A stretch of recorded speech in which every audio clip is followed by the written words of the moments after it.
তবে কি নিজ স্বার্থের জন্যই ফিলিস্তিনিদের ত্যাগ করছে মুসলিম বিশ্বের নেতা সৌদি আরব? এই প্রশ্নের উত্তর মিলতে শুরু করেছে মার্কিন গণমাধ্যমগুলোর প্রতিবেদনে, যেখানে বলা হচ্ছে যুক্তরাষ্ট্রের সাথে শিগগিরই পরমাণু চুক্তিতে যাচ্ছে মোহাম্মদ বিন সালমানের দেশটি। যেখানে ফিলিস্তিনের পক্ষে লড়াই চালিয়ে যাওয়া ইরানের পরমাণু সক্ষমতা ধ্বংসে উঠে পড়ে লেগেছেন ট্রাম্প, সেখানে সৌদিকে সেই একই প্রযুক্তি দেয়া নিয়ে তাই উঠছে এমন প্রশ্ন। তবে নেতানিয়াহুর প্রশাসন বলছে ইসরায়েলের সাথে সম্পর্ক স্থাপনের ঘোষণা ছাড়াই সৌদিকে এমন সুবিধা দিলে সেটা মেনে নেবে না তারা। আন্তর্জাতিক গণমাধ্যমগুলো বলছে পরমাণু প্রযুক্তি হস্তান্তরের বিষয়ে আলোচনা করছে যুক্তরাষ্ট্র ও সৌদি আরব। এমনকি মোহাম্মদ বিন সালমানের দেশটিকে জেনেক্সে শিফট করো, লাইফকে লিফট করো।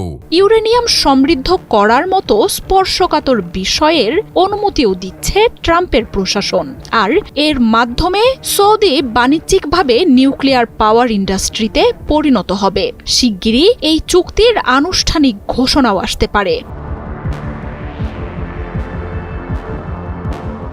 তবে এই খবর বের হওয়ার পরপরই চাঞ্চল্য তৈরি হয়েছে আন্তর্জাতিক অঙ্গনে। ট্রাম্প প্রশাসনের আগের মেয়াদ সহ গেল বাইডেন সরকারের আমলেও সৌদি আরবের সাথে পরমাণু চুক্তির কথাবার্তা অনেক দূর এগোয়। যুক্তরাষ্ট্র সৌদির পরমাণু চুক্তিতে মার্কিন সরকারের সবচেয়ে বড় শর্তই হল ইসরায়েলের সাথে সম্পর্ক স্থাপন করবে মোহাম্মদ বিন সালমানের দেশটি।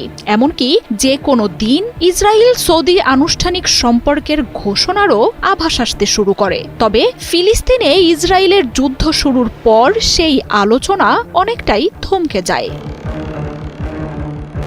সৌদির সাথে পরমাণু চুক্তির তথ্য সামনে আসার পর ইসরায়েলের সাথে মোহাম্মদ বিন সালমান আনুষ্ঠানিক সম্পর্ক স্থাপন করছে কিনা এই নিয়ে প্রশ্ন করা হয় ট্রাম্পের প্রশাসনকে। বিস্তারিত না জানালেও মার্কিন সরকার বলছে অনেক কিছুরই সম্ভাবনা আছে এই চুক্তিকে ঘিরে। সৌদি ইসরায়েল সম্পর্ক স্থাপনে ট্রাম্পের প্রশাসন বহু আগে থেকেই চেষ্টা চালিয়ে যাচ্ছে।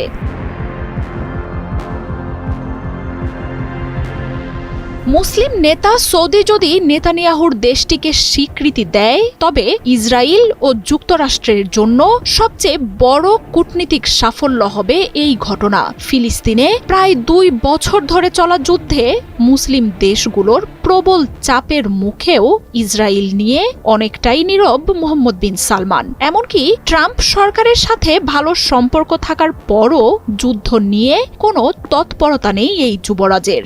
আর এই চুপ করে থাকার পেছনে পরমাণু প্রযুক্তি পাওয়াই যে সবচেয়ে বড় স্বার্থ তা নিয়ে রয়েছে গুঞ্জন। ফিলিস্তিন প্রশ্নে আপোষ করা সৌদি মুসলিমদের সবচেয়ে বড় শত্রু। ইসরায়েলের হাতে পরমাণু অস্ত্র থাকাকে ঝুঁকি মনে না করলেও ইরানকে ঠেকাতে মরিয়া। মার্জিয়া উপমা, ৭১।